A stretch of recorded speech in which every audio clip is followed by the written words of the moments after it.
Romance is today's most popular genre of fiction. One of the latest statistics is from 2017, which said that romance books comprise 23% of the US general fiction market. And that's overall, not just Christian fiction. 82% are women, 18% are men, and the average age range is the 35 to 39-year-old market. So, knowing that there is a definite market that is definitely growing, you might want to try writing a Christian romance novel. I didn't want to just do a deep dive in research and tell you what I found. I wanted to bring in an expert. And so today I am thrilled to have a guest who has much experience in this. And so today's guest is CELA Award finalist Sara Turnquist. Sara is a coffee-loving, word-slinging, clean historical romance author whose superpower is converting caffeine into novels. My kind of lady. She loves odd tidbits of history that are stranger than fiction, which is what inspires her. That and a good love story. She lives happily with her own Prince Charming and three children and has authored 23 books, y'all, and has been both traditionally and indie published. She is also this year's co-coordinator of the Kentucky Christian Writers Conference, which is themed Courageous, to be held October 17th through 19th, 2024 in Elizabethtown, Kentucky. So, if you feel called to write a Christian romance novel, be sure to listen the whole way through to the end of this episode because Sara's going to share some really practical and helpful advice on writing historical, clean romance novels. Welcome, Sara. Hi, thank you for having me. Absolutely. Goodness, 23 novels. That is impressive. So I'm just curious, how do you carve out the time to write with three kids and so forth? That is a good question. I started writing maybe 10 years ago. And at first, my kids were little bitty kids and at home all the time. So I would write during nap times, after they went to bed at night. It was really just very sparse. As the years have gone, though, my kids are now all in school. And so I keep a more 9 to 5 schedule so that I can be there when they get home from school. But I spend time with marketing, promotion, and editing. I am an editor as well, and then writing. So I still don't get in as much writing time as I would like, but I try to pick the highest energy times of my day so that my words are more plentiful, but the words are also better words if I don't do it during my slump times. You know what I'm saying? I do. That makes total sense. I just love that answer that sometimes we aren't able to have several hours at a time. It depends on our seasons of life, right? And like you said, when Mhm. your kids were little, just fit the time in whenever you can. So, what led you to write and specialize Mhm. in historical romance novels? Yes, which is really interesting for me. I wasn't really drawn to history in school. I was a science fiction reader in my younger years. Really? Love Kathy Tyers. She kind of opened up the science fiction Christian market and loved her Firebird trilogy. That's when I kind of eked over to romance because there is Hmm. romance in that science fiction series. And when I started to write, it just came out historical. There were little places in history that I was fascinated with. The first novel that I wrote is set in ancient Egypt during the Ptolemaic period when the Greeks were ruling Egypt. And there was a great influence of culture, and it was just fascinating to me. So I challenged myself to write a little story set during that time, and it exploded. I fell in love with it. I fell in love with the history. I fell in love with the research. Not as much though. I research what I need to. Sometimes not to the breadth that some others will research, but it's sometimes a necessary evil because it leads to bunny trails. You know what I'm saying? Yes. So yeah, that's really how I got started. That's really fascinating. So you didn't just start with 100 years ago. You went way back. That's a series, correct? That Egyptian time period? It is actually one of my only books that is a standalone. Oh, okay. Because you have lots of series. Yes, yes, they all started as standalones. And Oh, then I had readers that were interested in learning about the other characters in the novel. And I became more interested in learning about what happened to these other characters. And so just more and more and more, they became series. And I just love dwelling in a time period, in a town, fictional or real, and exploring the supporting characters in the previous novels and bringing them together and bringing them to the forefront and finding redemption for some of them. Some of them we find out more about why they are the way they are. That is so interesting to me to do that. I personally love research. So I'm one who can get lost in the bunny trails. You're able to rein it in. So there's hope for me. So let's dive into the romance writing aspect. Well, before we even get into the tips, let's back up a minute and let's just define what a romance novel is.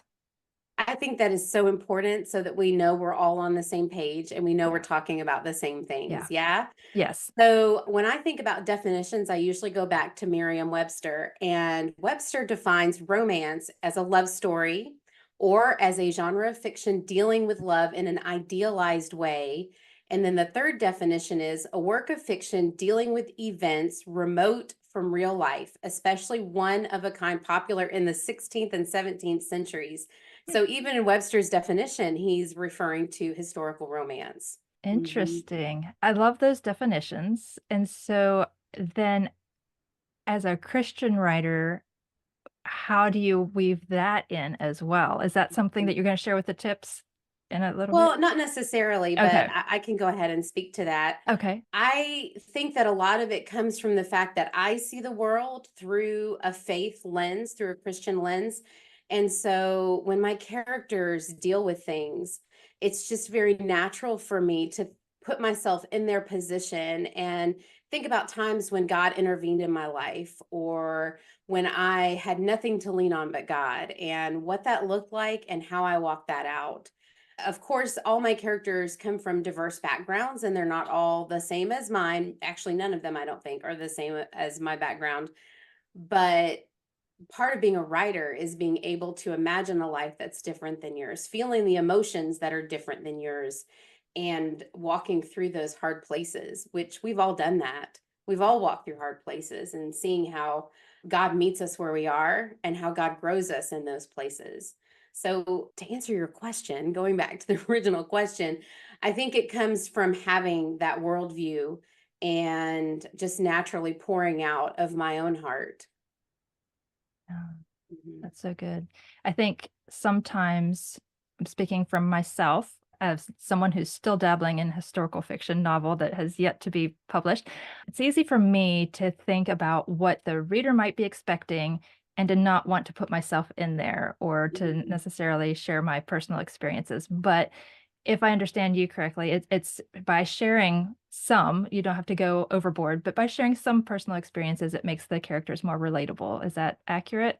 Oh, absolutely. Absolutely. I think it was Hemingway that said, there's nothing more to writing than sitting at the typewriter and bleeding. And so I definitely feel that in moments. I have in my history, I struggle with postpartum depression. I struggle with a mood disorder, which actually 80% of the creative population, according to statistics again, do struggle with some form of anxiety or depression disorder. But when I write a character that's walking through that in some way, as I put what God has taught me in that place, in the character where the character's learning, I'm hoping and praying that someone out there who is struggling in that place will read it and find a little bit of hope and definitely some truth. Mm, yes, Mm. absolutely. So why, and maybe that kind of answers the question of why romance novels are important. Yes. Well, when you think about romance in general, it's an echo of our relationship with God. Overall, it is a romance. So our hearts long for that on some level. Romance is just taking all of the emotion out of it. Romance is a part of genre fiction as opposed to literary fiction. So it's more focused on the plot and the characters, whereas literary fiction tends to be more focused on the situation and the lyricalness I made Mhm. up a word. The Yeah. lyricalness of the prose in a lot of ways. And so knowing that romance is a genre and the largest and best-selling genre in all of genre fiction, also with the most diverse category and number of subgenres. Now, I know that some writers kind of balk at this idea of genre conventions, but romance is the most strict, and romance readers want what they want. So it is important as a writer to know what the genre conventions are, the things that readers expect in that genre, so that you can utilize that, not only giving your readers what they want without sacrificing the story, but also in your marketing and promoting. When you know what the reader's looking for, these genre conventions, if you will, then you can definitely enhance your marketing in that way. Yeah, speak to the reader. Yes. Hmm. For sure. So, yeah, because I think as creatives, we're like, oh, I want to write it the way I want to write it. It's my Hmm. book. Yeah. But there are conventions in place for a reason and guidelines. So, do you mind sharing what those conventions are?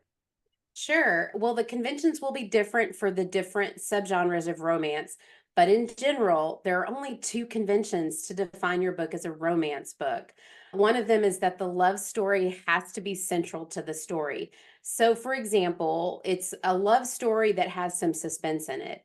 If the suspense is the central part of your story, then what you've written is a suspense with a romance. But for it to be the romance genre, it has to have a central love story where the main plot centers around these individuals falling in love, overcoming a struggle to make their romance work and their relationship work, along with subplots that can be any number of things.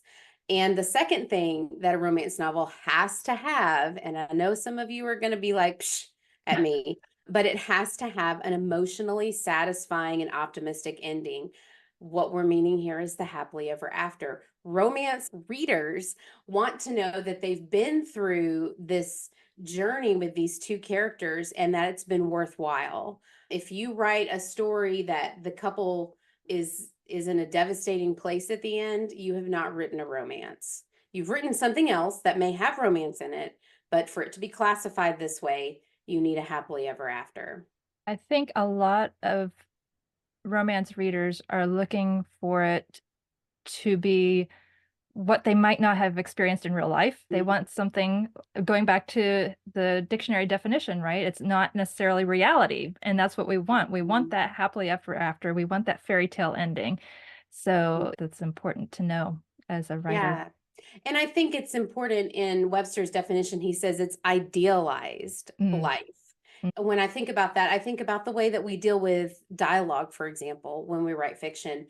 We want it to be the way that someone would say it, but without all the ums and uhs and the stuttering that people can tend to do all over themselves. So you write what is really more like stylized dialogue, where you're taking out the excess, if that mm. makes sense. That makes total sense. Yes, because we've all heard write as you speak, but we can take it too far. Hmm. Great point. So now we know the two conventions. I'm sure there's a lot more to writing a romance novel. So I'm wondering if you could share a few tips about, I think you've titled it Romance 101, right? The Hmm. things you have to Yeah. implement or should implement as a writer. Absolutely. The first thing when you're writing a romance that is so super important is to choose your subgenre. I like to say that you will always go in the direction that you're pointed.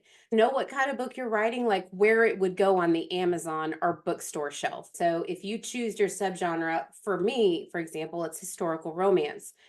That has a very different direction than a fantasy or a romantic fantasy. When we talk about subgenre, romantic suspense makes up about 55% of the romance market. And then contemporary is 41% and historical is 34%. Not makes up, those are the top subgenres. Those are the subgenres that readers are seeking. The second tip I want to share is that it's very important to set the scene. create an atmosphere. The setting is very important for the romance reader. They want to be able to feel it and see it and smell it. So even if you're making up wherever this location is, whether it's another world or a fantastical place, or even a town in the United States that doesn't actually exist, it's important that you help the reader place the characters there. Be specific about the location. Even if you've made it up, it's in the southern part of Illinois, for example. But you really want to set up your plot and set up your scene, your stage, if you will, very, very well. The third point that I'll talk about here is how important it is to make your characters compelling. Romance relies on a sympathetic heroine and a strong hero. Now, I don't mean physically strong necessarily. I mean an inner strength, but more importantly, a strength that the heroine can lean on and can learn from and can grow against and with. Um, Reader engagement in the romance genre really hinges on that chemistry between those protagonists that you've created. So you want to develop informed backstories, even if you don't show the whole backstory on the page, which I recommend that you don't, but that makes the characters more real for you, the writer, so that you can make it more real for the readers. Mhm. Those are excellent points. And I wanted to back up to the second one a minute. Mhm. So for the setting, the scene, do we do that at the outset in the first page, the first chapter? Do we intersperse it throughout? What are your Mm. recommendations for that? I recommend that you at least give your reader a general idea of where they're located, either by the way that the characters are talking, the way they're dressed. You can tell by the way a character is dressed, maybe what general time period they're in. You can tell by the mood that they're in, whether it's kind of somber. Well, maybe they're at a funeral. So just set a general tone and mood at the beginning of the scene or the beginning of the story, and then sprinkle other details throughout. We don't want to do anything that's dumping something on the reader. I think you need to know what this box looks like. So I'm going to dump this whole paragraph about what the box design looks like. Right. It's so much nicer for the reader if you weave that in. She felt the edges of the filigree design with her finger as she ran it over the box. Just little details like that. I am not one of those people that really likes to read a lot of description, so I don't generally write a lot of description. And at the bare minimum, though, I want my reader to know where in time they are and where location generally they are, Southern Illinois, whatever. And then I want to feed them more sensory details and set the stage that way, because that's how a character experiences their world. That's true. That makes sense because I've heard for years that you always want to keep the story moving. You don't want to Mhm. just let it sit and everyone get Right. bored and put the book aside because, Mhm. too much description about that box. Great points.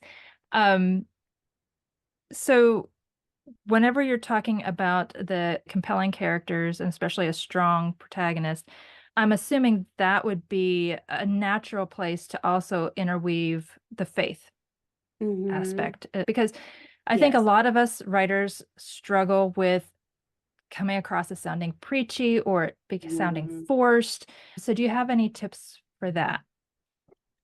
I would say that when you develop your characters, certainly your hero and heroine, you need to know what their flaw is, what lie they are telling themselves, what burden they're carrying based on that lie. And that will allude to where they are spiritually. Like if they're struggling with the lie that God doesn't really exist, well, you're talking about their spirituality there. And so if you will focus on their arc, coming from this lie to the truth through action, dialogue, and some narrative, but you really want to develop the characters more through dialogue and action because it keeps the story moving, as you said. But if you will focus on the arc and doing it authentically, instead of putting someone in the scene that's just spouting out sermons, it will be more authentic and it will feel more real. It doesn't feel very real to a reader if you have this prayer that lasts a paragraph and then the character's like, oh, there's truth there. Yes, there is truth there, and you can deliver truth in prayer. But like with prayers and sermons, I would keep them very short or even just allude he sat while he was listening to the sermon that talked about Philippians or something like that. I wouldn't dictate a Right. prayer or a sermon. Okay. Very good points. Yeah. So now that we know some things we definitely want to include and incorporate, what are some things that we should avoid? There are some common mistakes, I believe, that romance writers struggle with. The first one echoes the first tip that I gave you. They don't know the genre or the subgenre very well. And like you said, as writers, we want to write the story that's just swelling inside of us. And I would always, always, always 100% recommend write the story first. And then once you have defined for yourself the subgenre and the genre, and you research a little bit about what those readers are expecting, then as you go through with your self edits, you can kind of shape and mold the story to include some of those conventions. But for writers that struggle to include them as they write, I would definitely say write the story first, get it out, and then you can enhance different areas and make other areas a little bit quieter. Mm. Yeah, that's freeing, I think, to know that we can Mhm. just write everything and then come back and shape it. The second mistake I would say to avoid is writing stereotyped characters. Mm. Readers can spot these characters. So when you have the other woman, and we all know what she looks like in a romance novel, give her something unique. Maybe she's clumsy. Maybe she talks with a weird accent, or maybe something in her backstory makes her like she wears a lot of jewelry, for example. Just give her something unique and special so that you're not stereotyping characters. Even though we see this other woman very often in stories, it's quite possible you're going to want to have another other woman in your story. But again, just make her unique in some way and lean into that uniqueness. The third thing that I would also advise that you avoid is having perfect characters. I Mm. think it's very hard for us sometimes to give our characters flaws, but nobody wants to read about two perfect people finding each other and then living happily ever after. Not only is that a short story, it's not a very interesting one. So fiction thrives on conflict. Conflict challenges the character. It pushes them toward change, toward the happily ever after. So um yes, definitely give your characters flaws. Oh, that's a really, really good tip because as Christian writers, we want to offer the ideal, right? This is how we Mhm, should be doing. And so it'd be tempting, I think, to make a perfect character, both of them perfect, like you said. mhm. But when we look at the Bible, all we see are flawed people, right? And Yes. it's because of Jesus that we have redemption and we have that eternal hope and we're moving through that to the final happy ending, right? But we don't have it yet. And so that's really good to portray that in our books that we write too. Mhm. And I think this is a struggle in Christian romance to create flawed men. One of my books, Convenient Risk, some of the reviews that I got said, I have never read a flawed male character in a Christian romance before. And I thought, wow, that's really interesting. I'm glad that they noticed that my male protagonist had a lot of trouble overcoming his flaws in the story.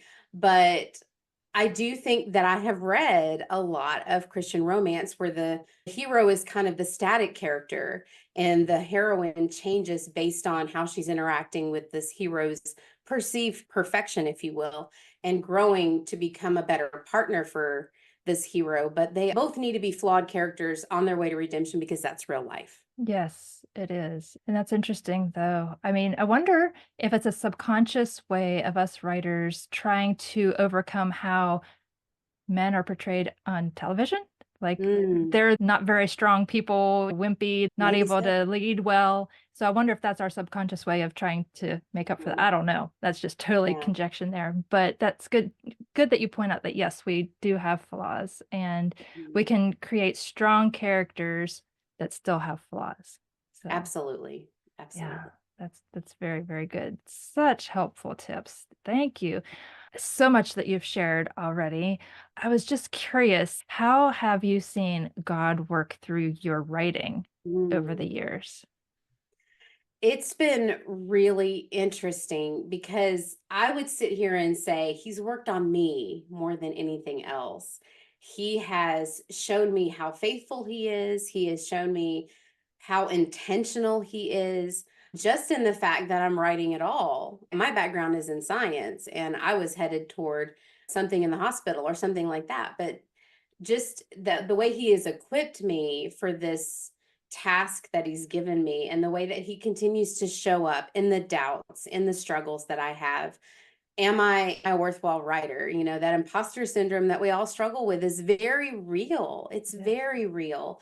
And God continues to come through for me and just whisper in my heart that there is a reason, there is a purpose, even if I won't ever see someone say, that book meant a lot to me. But he has blessed me with wonderful feedback from critique partners and from readers through reviews. One reviewer said, after my divorce, I really struggled with romance novels in general. And I picked up this one, and it really gave me some hope Mm. in romance. And those kind of things are priceless. And just one review like that is indication to me that God is using this journey. Absolutely. Yes. Oh, I love that.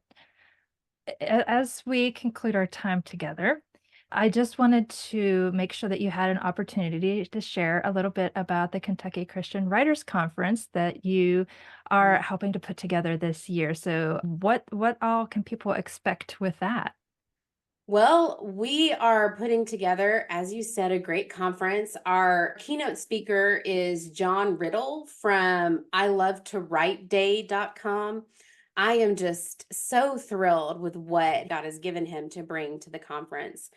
Um, the Kentucky Christian Writers Conference is more of a mid-sized conference, I would say. So it's not an intimidating place for writers that are new to coming to conferences. It's a wonderful Christian writers conference in the sense that there's a prayer room. You can go in there and pray. There will be someone praying over the conference. Christ is infused in everything that we're doing. One of the things that we're bringing this year that I think was not as strong last year is more information and teaching on indie publishing. The Bridgmans, Greg Bridgman is the coordinator for the conference, and his wife, the very talented Hallie Bridgman, is working on our publicity side, but she will also be bringing a workshop about indie publishing, kind of a lengthy workshop that she'll be bringing. But she and Greg both have extensive experience in indie publishing, so they are absolutely the right people to be sharing that. There will be one-on-one appointments for people to meet with experts in the field. We're also very passionate about something that I don't see at many conferences. We understand that we don't write in a vacuum, right? Right. My sweet husband is my number one cheerleader. He is an inspiration to me. He reads my stuff and gives me feedback. So he's a critique partner as well. And so we want to make a space for spouses to come Mm. with their writers. So spouses will have the opportunity for a discounted ticket that covers the cost of meals. And so we invite them to join their writers in the meals and in the prayer room and those kind of places. We will also be offering teens a discounted ticket just to cover the cost of food, because we want to pour into that next generation of Yeah, both writing. of those are such important elements. And I love that you're making room and space and proactively inviting these different family members. That's fantastic. Is registration open now? Registration is not open yet, but it will be open within the month. So our website is KY for Kentucky, kychristianwriters.com. And just keep an eye out there. I would go ahead and join the emailed newsletter. We are going to be doing a lot of blog posts about what to expect at a conference, just in general, what kind of things you want to bring to a conference, what kind of things you need to make sure you're avoiding at a conference, what is the point of a conference, and lots of little fun tidbits from faculty members and from those of us that are on the planning team. So you don't want to miss those newsletters. But if you are subscribed to the newsletter, you will definitely get the most up-to-date information on the conference. And this is an in-person conference, correct? Yes, it Yeah. is only in person. There is not a virtual option. We are feeling strongly that it's time for these in-person events to happen. There is a place for virtual conferences, absolutely. But for this conference, we really feel that God is nudging us to keep it an in-person conference. Awesome. Wonderful. I love supporting you guys. Hope to make it at some point, and I love how you guys are just being so conscientious about serving Christian writers and thinking about all the various needs that we have. That's really, really helpful. Before we log off, is there any one final tip or maybe biblical truth that you feel led to share with our listeners today? Well, something that I alluded to before is something I feel very strongly. God calls and equips for what he has planned. And the Bible tells us that he will work out his plans to his will. And so if he is nudging you to write, if he is calling you to write, no matter how many doubts you have, put your pen to paper or put your keystroke to Word document, if you will, and just let him speak through your heart. It is a partnership with him. And as long as you keep that forefront in your mind, you will be working out his will through your words. Amen. I echo that wholeheartedly. Yes, I love that. So I know that everyone is going to be excited to learn more about you, Sarah. How can they learn more about you and your books and get in touch with you and follow you? You can find me at saraturnquist.com. You can find out about my books there, but the best thing to do is, again, join my newsletter. I do all kinds of giveaways on my newsletter. I have a loyalty gift card that goes out every month, just as my thanks for being part of my journey through my newsletter. I also have the latest information. I do cover evolutions. So as my cover comes out, I'll show you the different stages that it has been through as I work with the cover artist. Just little fun things like that. And I do book reviews. So if you want to hear about what I'm reading and get a recommendation on a writing book or a clean historical romance book, that's the place to find it. You can also find my X handle, my Instagram, my YouTube, all of those things are available on my contact page. And I am doing videos on YouTube right now about what it is like to write while you struggle with a mood disorder. So, what do you do on the days when you feel like you can't even stand up? How do you know when to push through and when to give yourself grace and be gentle with yourself? So, absolutely find me there. Fantastic.